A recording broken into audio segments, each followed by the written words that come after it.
قدرمن اورېدونکو یو ځل بیا تاسو ته وایو هرکلی زه یم سعید عادل او خپرونه د پښتو ادب او ثقافت قدم په قدم جی فیصل پارن صاحب تاسو خپله خبره جاري وساتئ. مننه جی.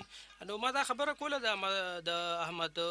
مولا احمد جی او دې کې چې کوم دی بیا دغه د موږ سره امان ګجراتی دی هغه ډېرې ښې دغه لیکلي دي جی بدلې لیکلي لکه د شهزاده بهرام او ګل او شهزاده جهانګیر او ګلرخ او د دې نه علاوه ګل صنوبر د هغه ډېره مشهوره بدله ده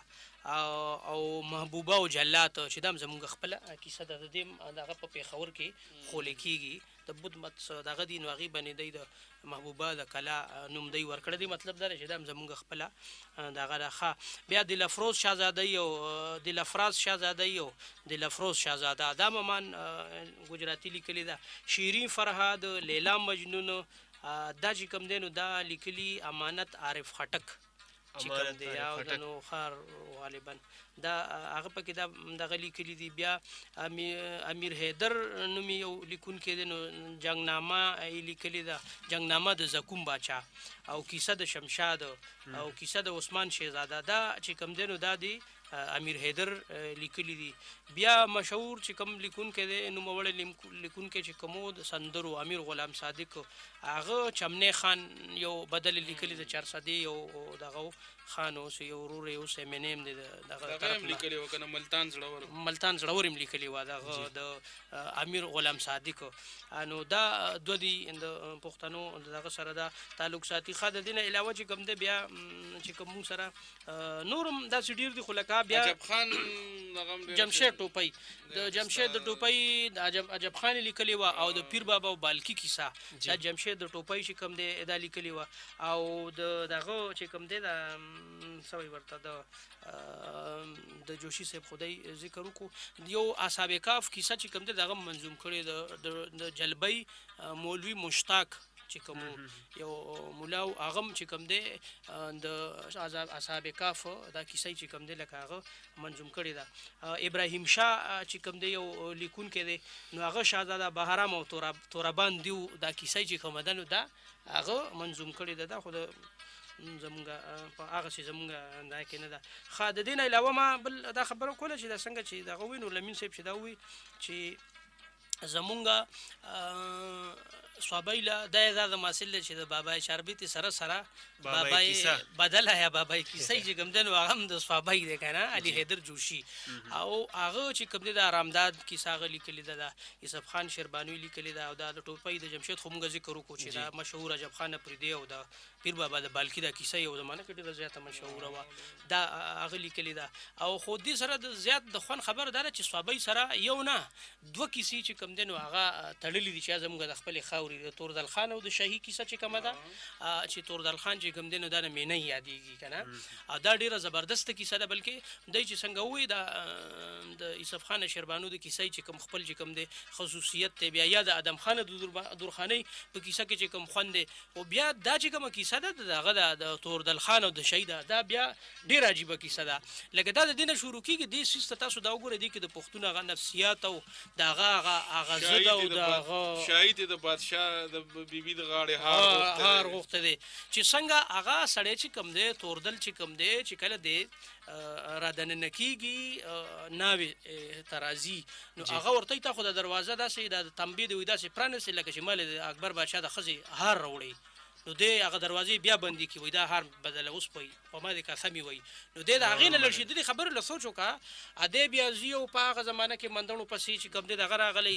اکبر باچا او دلته جنګونه کېږي دی دا ټک په کلا باندې پروت وي بیا د ده دغه پوره هغه دومره یو عجیبه یعنې دا کیسه شروع کېږي د کلایمکس نه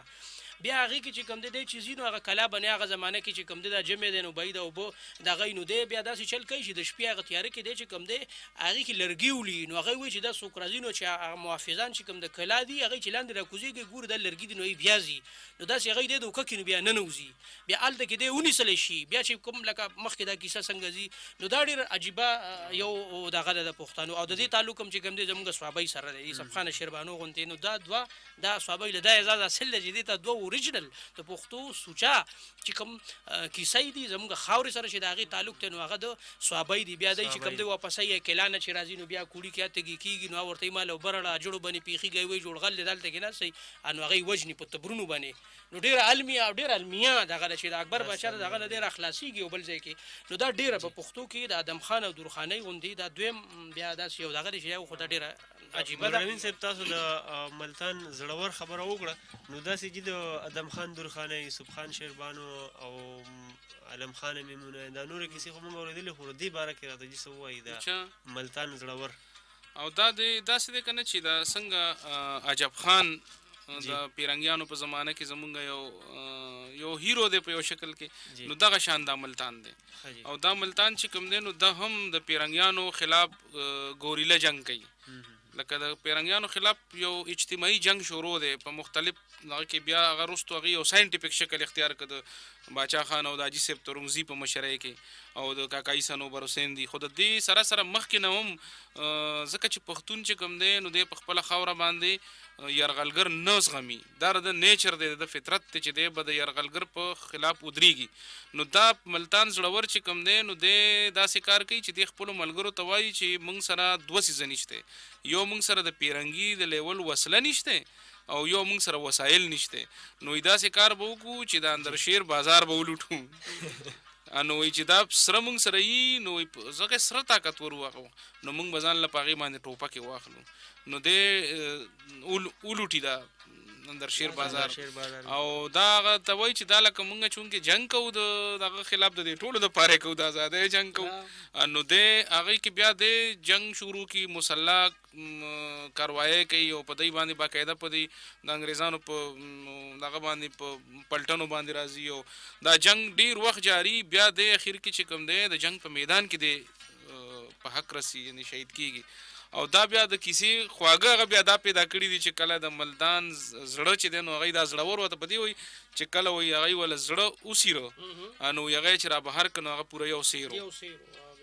یو سیر